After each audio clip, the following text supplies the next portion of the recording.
share and subscribe to Vishwasam.in. IPL హిస్టరీలో మహా పోటుగాళ్లు ఎవరూ సాధించలేని అద్భుతాలు చేసినోళ్లుగా రోహిత్ శర్మ, విరాట్ కోహ్లీలను చెప్పుకుంటారు. Kohli highest run scorer, century maker అయితే రోహిత్ కెప్టెన్ గాను, బ్యాట్స్మెన్ గాను రికార్డులు బద్దలు కొట్టాడు.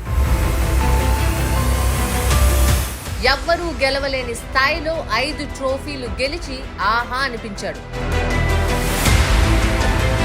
అయితే వీళ్లు కూడా ఎప్పుడూ పలకనంత ధరణి ఇద్దరు ఆస్ట్రేలియన్ బౌలర్లు, అది కూడా ఒకే సీజన్లో కమిన్స్ అండ్ స్టార్క్ గెలుచుకున్నారు.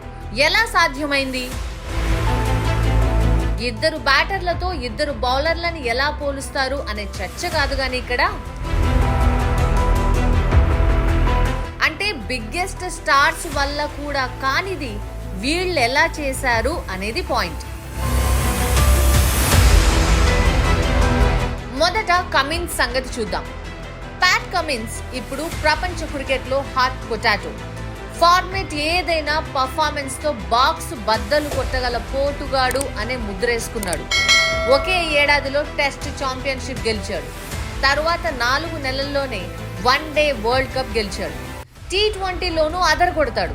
చాలా మందికి తెలియని ఒక అద్భుతమైన రికార్డ్ కమిన్స్ సొంతం. బ్యాట్స్మెన్ డామినేట్ చేసే క్రికెట్లో ఫాస్ట్ బౌలర్ గా మోస్ట్ సక్సెస్ఫుల్ అయిన జస్ట్ 3వ cricketer Patrick Cummins. Imran Khan, Kapil దేవ్ల తరువాత వాళ్లకు మించిన సక్సెస్ ఇటు టెస్టుల్లోనూ అటు వన్డేల్లోనూ ప్రపంచ ఛాంపియన్షిప్లు సాధించినోడు కూడా.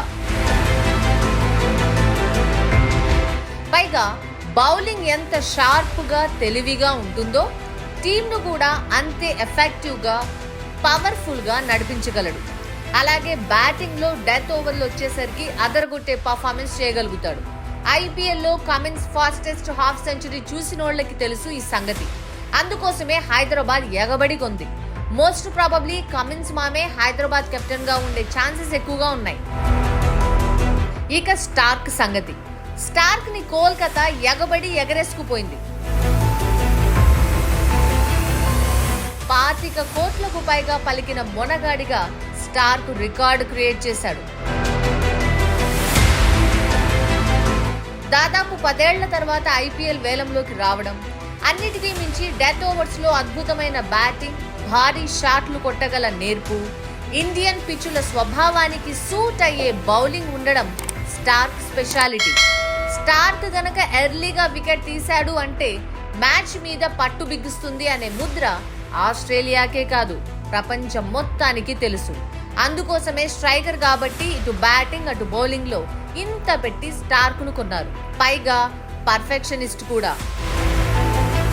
పర్ఫార్మెన్స్ ను కన్సిస్టెన్సీగా చూపించడంలో స్టార్క్ స్పెషలిస్ట్. అయితే కమిన్స్ అండ్ స్టార్క్ ముందున్న మేజర్ సవాల్ ఏంటంటే హైయెస్ట్ ప్రైజ్ కి వచ్చిన వాళ్ళెవ్వరూ ఆ ఏడాది ఆడిన చరిత్ర లేదు. యువరాజ్ సింగ్ ను చూసినా, శామ్ కరణ్ ను చూసినా, హ్యారీ బ్రూక్ ను చూసినా, అంతెందుకు ఇదే ప్యాట్ కమిన్స్ ని కోల్కతా హైయెస్ట్ ప్రైజ్ కు కొన్నప్పుడు కూడా అంచనాలను అందుకోలేకపోయాడు. కాకపోతే ఈసారి స్వింగ్ అండ్ మొమెంటమ్ లో ఉన్నారు కాబట్టి ఆస్ట్రేలియన్ ట్విన్ స్టార్స్ ని మన ఫ్రాంచైజీలు ఎగబడి కొన్నాయి.